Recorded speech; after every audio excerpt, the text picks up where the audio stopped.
শুভ সকাল। আজ 27 আষাঢ় 1433, ইংরাজির 12ই জুলাই 2026।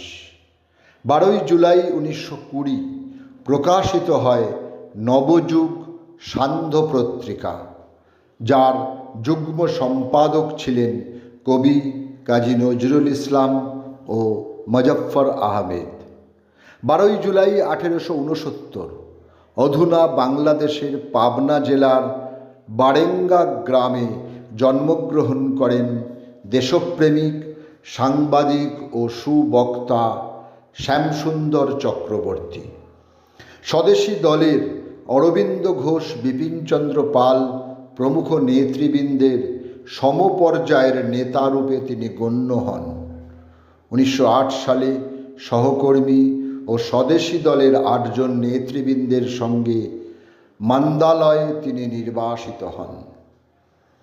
চিলির পারালমাউজে অঞ্চলে 1904 সালে আজকের দিনে জন্মগ্রহণ করেন রিকার্দো এলিসের নেফতানি রেইস বাসায়োতোলা, যার ছদ্মনাম ছিল পাবলো নেরুদা।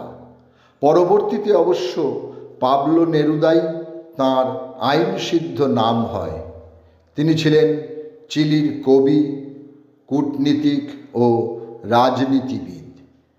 1971 তিনি সাহিত্যে নোবেল পুরস্কার অর্জন করেন। তাঁকে চিলির জাতীয় কবি বলে বিবেচনা করা হয়।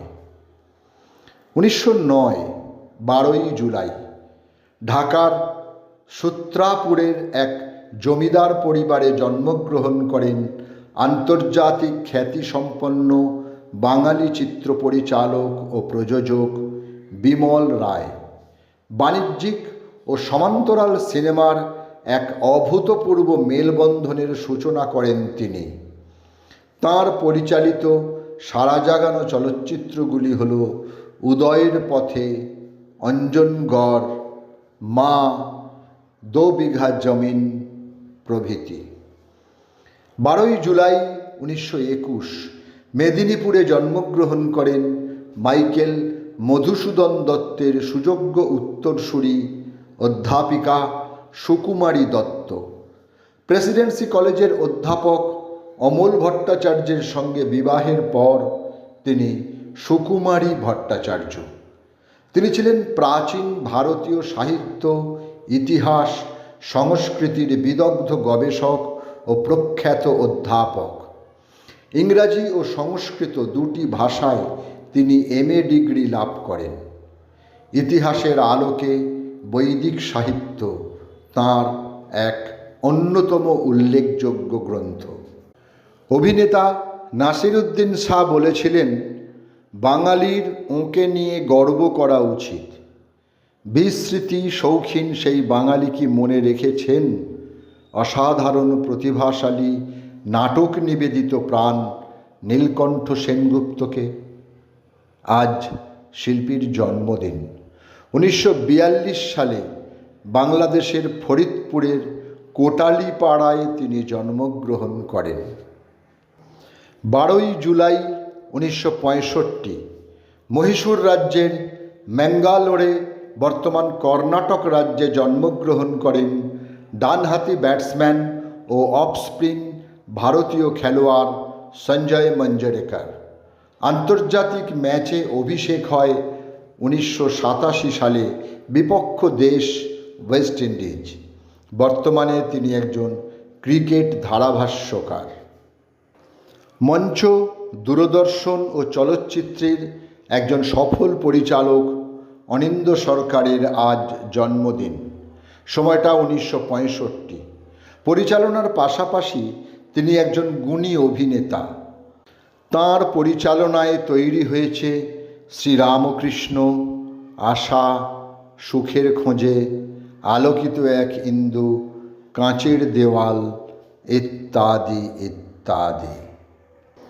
বাংলার পথে পথে দোতারা হাতে গান গেয়ে ফেরা মরমী গীতিকার পাগলা কানাই 12ই জুলাই 1892 তারিখে দেহত্যাগ করেন তিনি। বিভিন্ন আসরে গান বেঁধে বিভিন্ন ভঙ্গিতে তা পরিবেশন করে হাজারো হাজারো শ্রোতাকে ঘণ্টার পর ঘণ্টা সম্মোহিত করে রাখতেন তিনি। তাঁর জনপ্রিয় আধ্যাত্মিক গানের কয়েকটি লাইন: গেল দিন শুনো মুসলমান মমিন, পর রবিউল আলামিন, দিন গেলে কি পাবি ওরে দিন, দিনের মধ্যে প্রধান হলো মোহাম্মদের দিন। ভারতীয় পেশাদারী কুস্তিগির, অভিনেতা ও রাজনীতিবিদ দারা সিংয়ের আজ মৃত্যুদিন। 12ই জুলাই 2012, 83 বছর বয়সে মুম্বাইতে তিনি প্রয়াত হন। 1947 থেকে 1983 তিনি ছিলেন কুস্তিগির। 1950 থেকে 2012 তিনি একজন অভিনেতা এবং 2003 থেকে 2009 তিনি একজন রাজনীতিবিদ। প্রাণ কিষাণ শ্রীকান্ত, যিনি পরিচিত প্রাণ নামে, আজ তাঁর মৃত্যুদিন। সময়টা 2013। প্রায় 350-র মতন চলচ্চিত্রে সাফল্যের সঙ্গে তিনি অভিনয় করেছেন। তাঁর অভিনীত উল্লেখযোগ্য চলচ্চিত্রগুলি হল খানদান, पूरब और पश्चिम, राम और शाम, जॉनी मेरा नाम, डॉन, अमर আকবর অ্যান্টনি ইত্যাদি ইত্যাদি। সকলকেই আমার আনত প্রণাম।